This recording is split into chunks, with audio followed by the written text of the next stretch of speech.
All right, guys. Well, it's a couple after 9 p.m. Eastern time here, and we'll get rolling.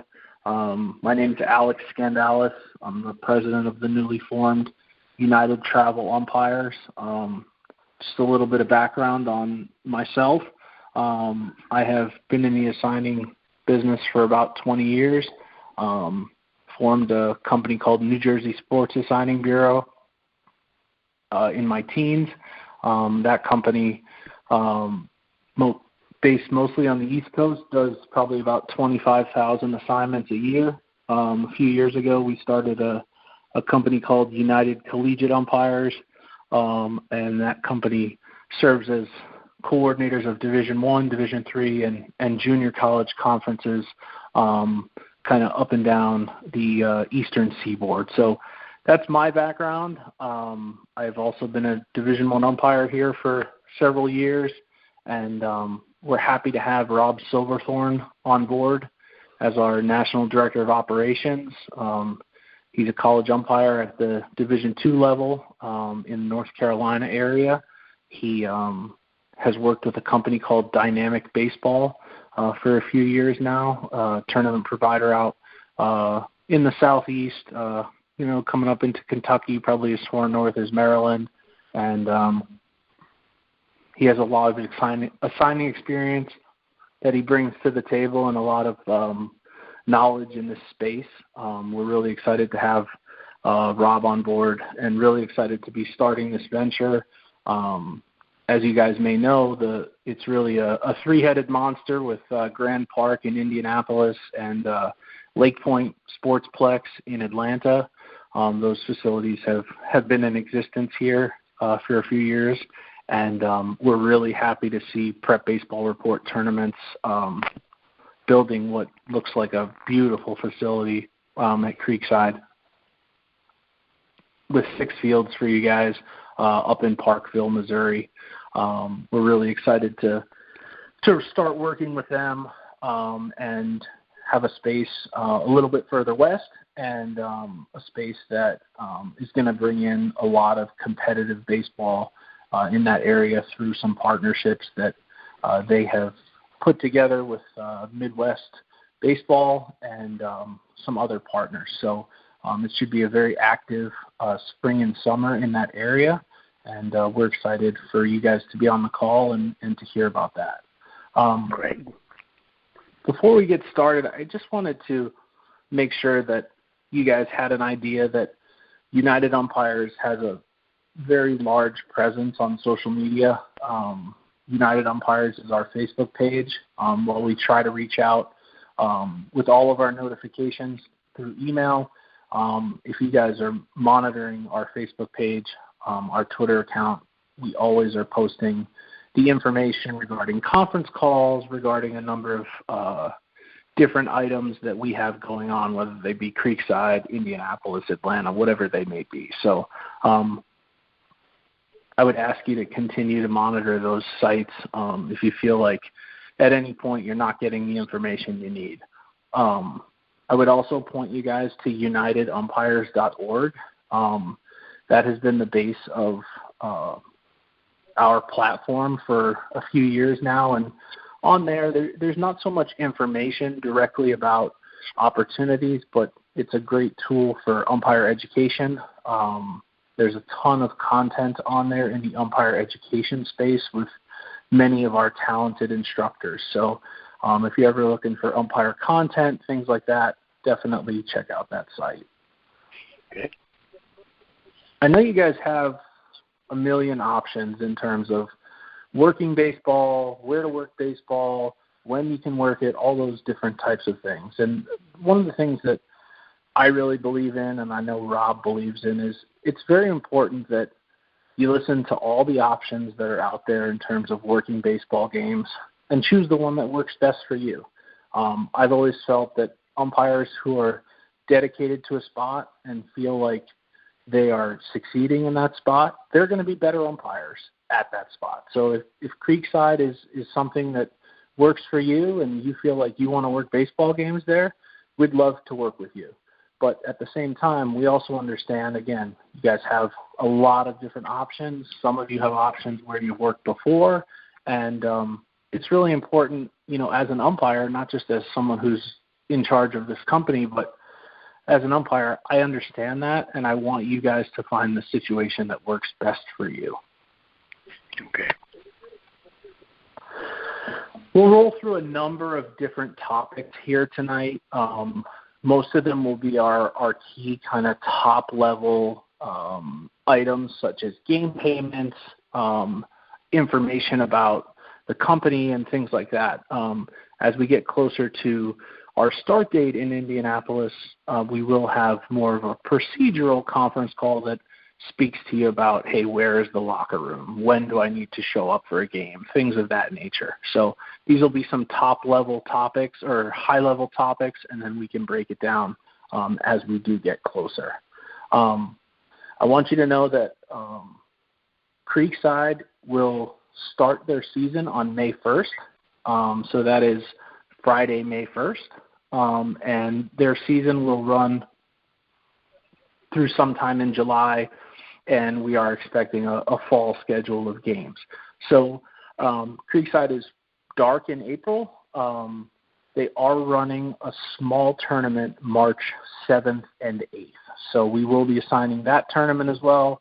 I'll talk a little bit about that at the end of the call, because I know for some of you guys that's a great opportunity, because it's my understanding that high school baseball hasn't really started going in your area at the time, and it might be a good opportunity for you to get out there and at an earlier time than maybe some of you would otherwise. So I'll talk a little bit about that weekend later in the call, but for our general purposes and when we really start rolling, that's going to be your May 1st date. When we do get rolling, we will be paying umpires every week. So our work week is really Monday through Sunday. So any games that you work in that time period, we will then pay you on the subsequent Monday. So we'll cut off Sunday night. Monday morning, I'll come in, I'll run a payroll, and that's how you guys will be paid. So it will be on a weekly basis. And for that first tournament early, same thing. We'll issue a payment on the Monday after that tournament is over. Will you be using Arbiter Pay? Well, is that through Arbiter Pay or a real check?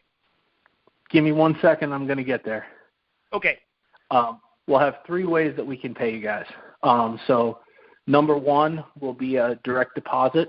So as we get into the process here, if you'd like a direct deposit through some of our forms and information, you'll provide, bank account routing number, and we'll be able to get you a direct deposit. The second method, if you prefer, would be through PayPal Friends and Family. We'll pay you there won't be any fees or anything like that. That's why we process it as Friends and Family, and you can get paid that way. And your third is just your regular old check. So we can issue a check on Monday, and obviously based on kind of how the mail works, you'll get it within a few days. So those are the three methods that we will use. Arbiter Pay will not be one of those methods. Good. So that's good, Paul? That sounds great. All right. Good. Either one of them. So I want you to understand that, with a new venture, there's always, questions about scheduling and payroll and payments and things like that. And I kind of give you guys my background at the beginning, because through my various entities, we do process probably close to $1 million in umpire payments during the year. So it's something that we're familiar with, something we have a good handle on, and I think if you do your research, it's something that we certainly have a stellar reputation in making sure that we take care of in the time frame that we let you guys know we will. So on to just game fees in general at the Creekside facility. We have really two types of games at Creekside, and we kind of delineate game payments based on the time limit for games. So the two types of games that we have are games that have no new inning after 1 hour and 45 minutes, and then games that have no new inning after 2 hours. So regardless of what that level is, and there are some levels that could go either way, typically the 13-year-olds, that will determine what the game fee is for the game. So for the hour and 45-minute time limit games, the game fee will be $50, and for the 2-hour time limit games, it will be $55. And that number is the amount that you guys get paid. There are no assigning fees, no booking fees, no fees come out of that. You see that number, that's the number that goes into your bank account or you get a check for. So I just want to make sure that's clear so you guys understand that. Again, I'll repeat, hour 45, $50, 2 hours, $55. Okay? United Travel umpires will have a one-time registration fee to work for us. That fee will be $75. The way we work that fee is if you want to pay that fee before you work your first game, you can either send a check or you can pay it via Venmo, and you'll get more information on that, and that will cover your $75 registration fee.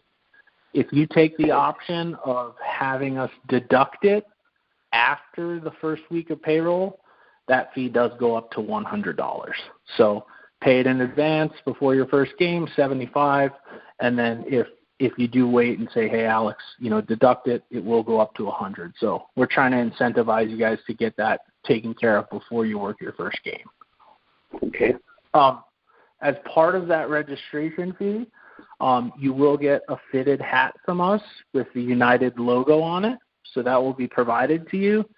And the other thing that goes into that registration fee is through our employers, we're required to run a background check on all of the umpires that will work at any of the 3 facilities.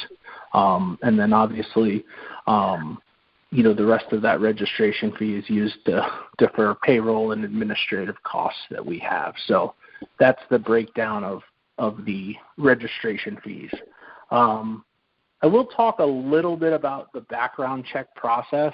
I know it's something that different organizations are doing now, and it's certainly something that I wanted to kind of let you guys know what we're looking for, what information might get flagged, and how, as a company, we'll look at that information. So we're really running that background check for 3 things.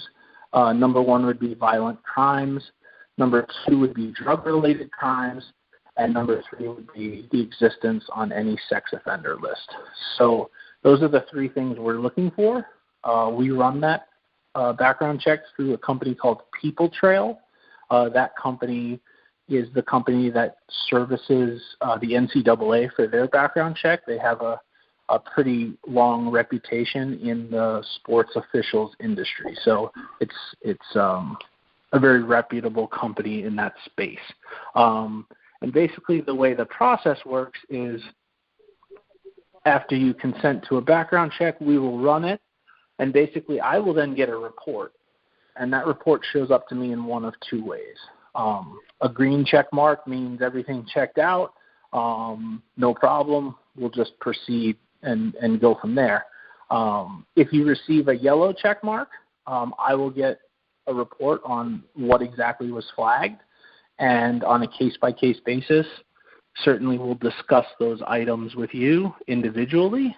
And there will be some things that get flagged that don't affect us at all. It could be a misdemeanor that's on your record from 20 years ago, or, I don't know all the things that could be flagged or will come back. But just because you receive that yellow check mark, it does not exclude you from working games. It just means, hey, we need to have a further discussion, make sure we understand this. And again, this is something that's being passed down, I think, to a number of youth and scholastic level organizations kind of throughout the country. So, but I did want to be transparent on exactly how that will work for you guys.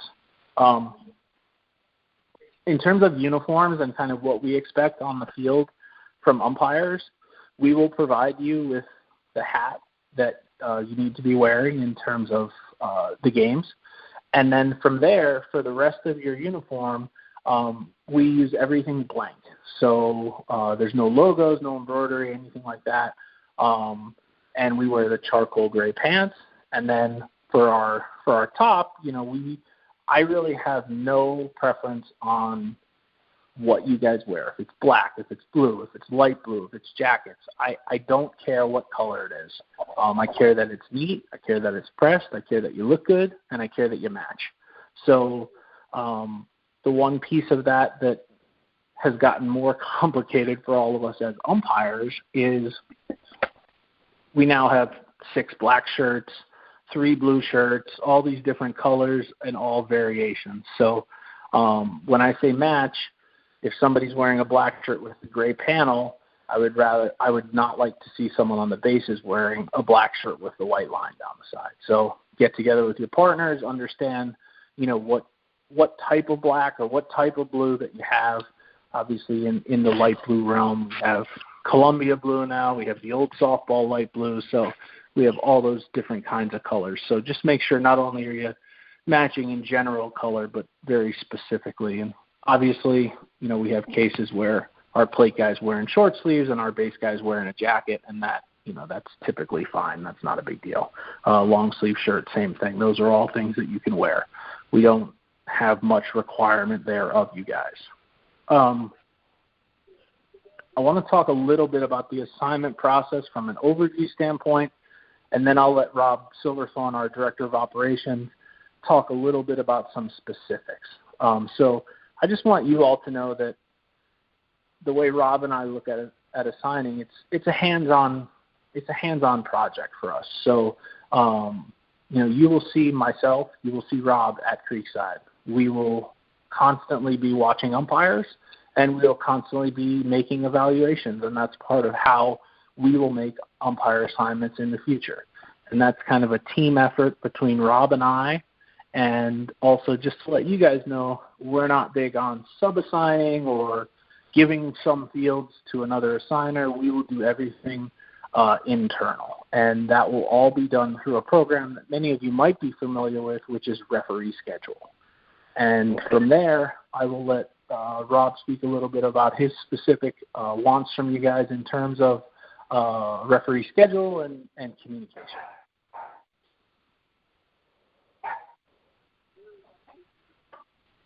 All right, thanks, Alex.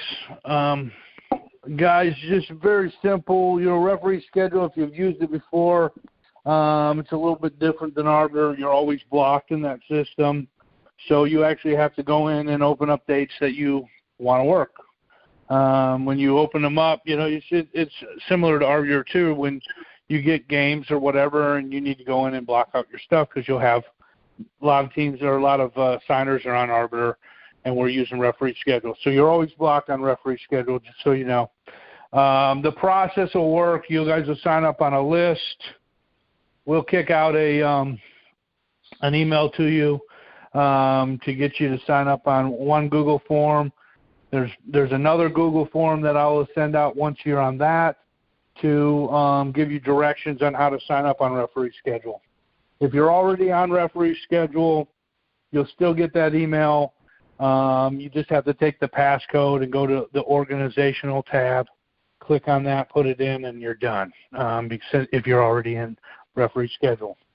How I do assigning is I'm going to try to do everything 10 days out.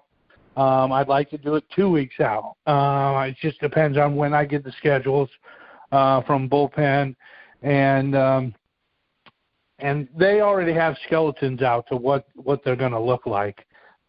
Just for example, in Indianapolis, I already have the first month already in referee schedule. So, then it'll just be some tweaks here and there. So I'm already looking at guys and seeing what their availabilities are going to be. I'm a guy that I'll pick up my phone anytime you got a question, call me. Send me an email, whatever it is, I'll be more than happy to answer that, and I will answer it in a timely manner. Other than that, that's really all I have. I don't know about number of games. Like Alex was just telling you guys, we don't personally know you, so we're going to go around and do evaluations. So, some guys are like, man, I can do all 6. That's great. You probably can. I just don't know you. And it's nothing personally against you. I'm going to give you a handful of games. I'm going to see how you do, and then we will go from there and we will build week in and week out, and see what we can come up with what your abilities are and what I think you're good for, and we'll go from there. All right, Alex, Okay. Thank you. Guys, I'm looking forward to meeting all of you. Hey, looking forward to meeting you too.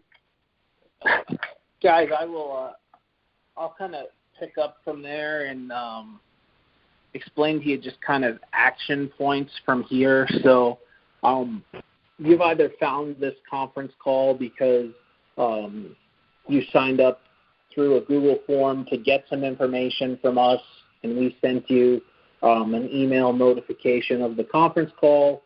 You found out through friends and colleagues, or you picked up the information for the call on our Facebook page. So from here, what we will do is we will create an audio file of this call, so that to all of you who are listening in your own time who couldn't join us tonight, hello, and you'll get to hear all of the information. But also it will be put into a table of contents. So if there's, hey, I want to hear about game fees, or I want to hear about when I'll get paid, you'll be able to reference that if you missed anything on the call or joined us late or whatever it may be.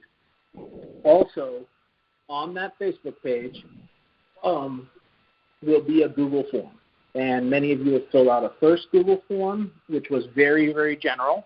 And now we will post for you guys a specific Google form. And this Google form will ask questions like name, address, city and state, all those type of things.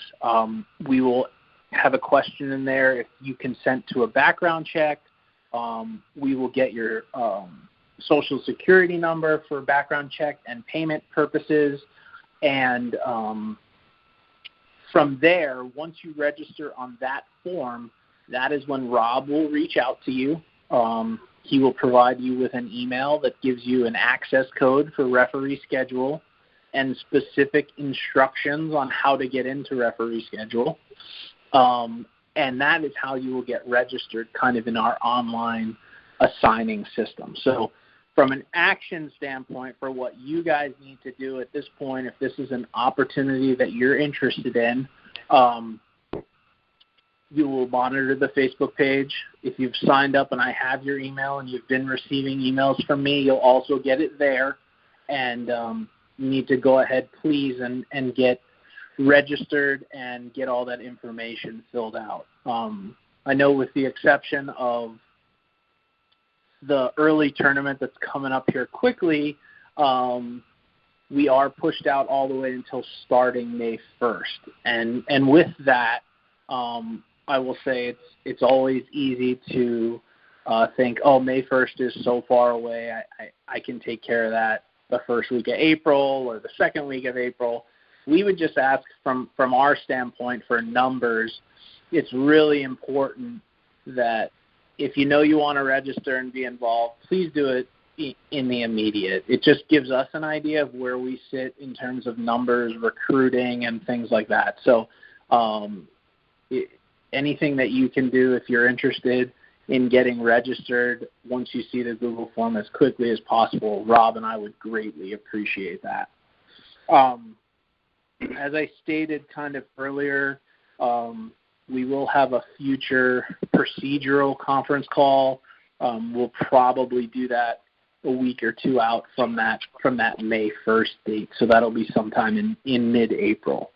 I will reiterate, and you will see a specific question on the Google form related to March 7th and March 8th, and that will specifically ask if you're available and want to work games that weekend. That just kind of gives us a head start. That was kind of a one-off tournament that they lost their fields in Oklahoma City, and they moved the tournament to Creekside, and we just found out about that 10 days ago or so. So there will be a specific question about that on the form. I will say that United Umpire's background is in umpire education. It's in umpire training. It's in umpire development and improvement.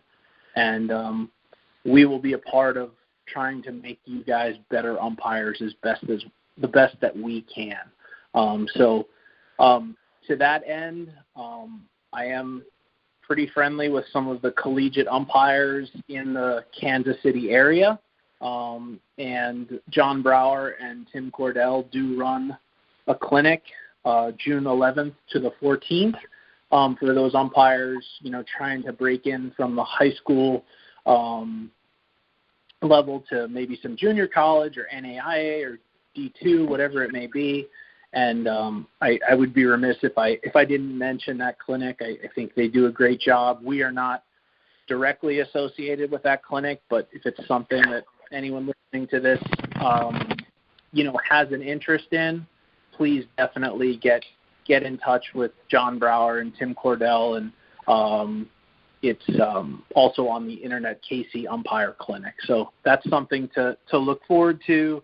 Those guys will be using the beautiful Creekside facility for a portion of that event too. So like I said, we're not directly affiliated with that, but those guys do a great job, and I've heard nothing but great things about that clinic, so I certainly wanted to mention it for anyone that's interested.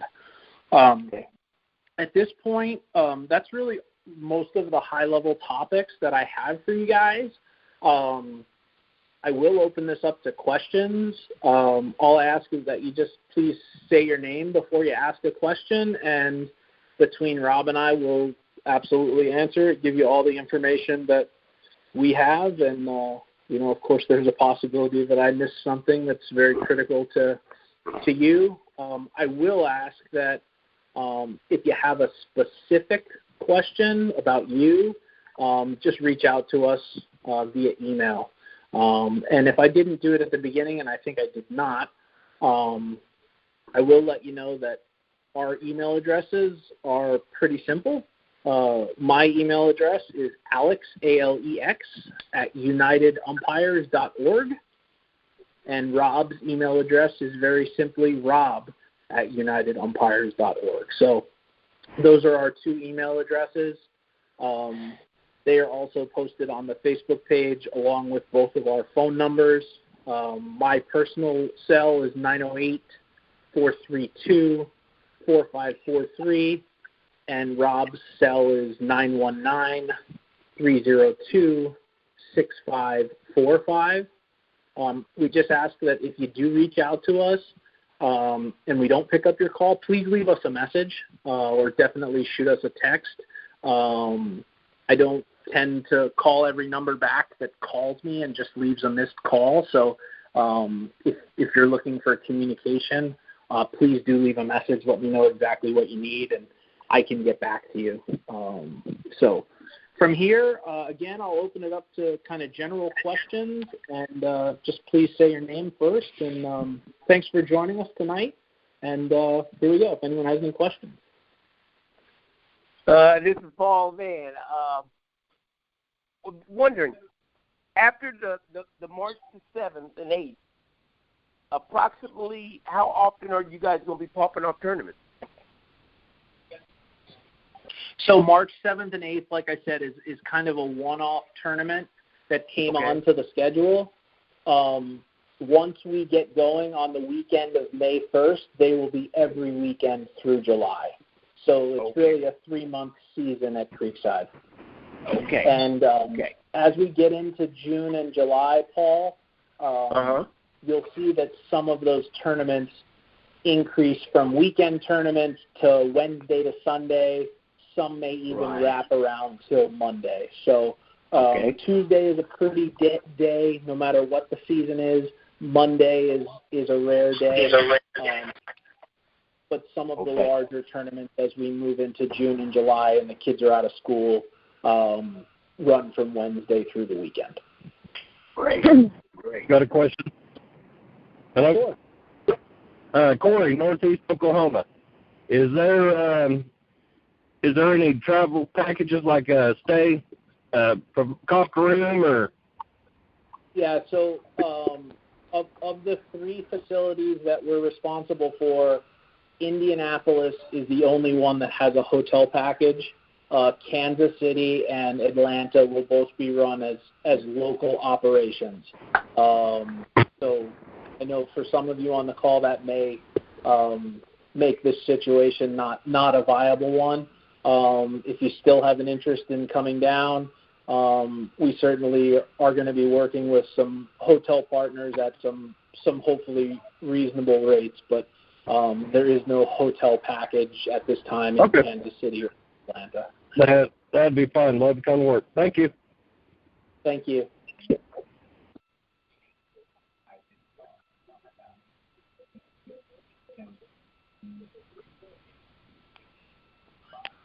All right, guys. Well, if there's no other questions, I'll wrap up the call for the evening. I thank you all for joining us.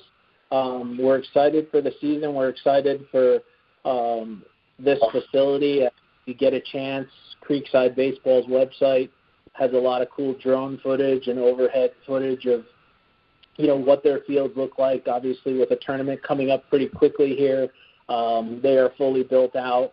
You'll see that they have turf infields, which will prevent us from really losing very many games. And I think it will be a great facility for you guys to work. And I think Rob and I definitely are looking forward to meeting you, working with you, and creating a situation that's good for youth baseball, good for umpires. And I will say goodnight now, and I look forward to meeting you all. Can't wait.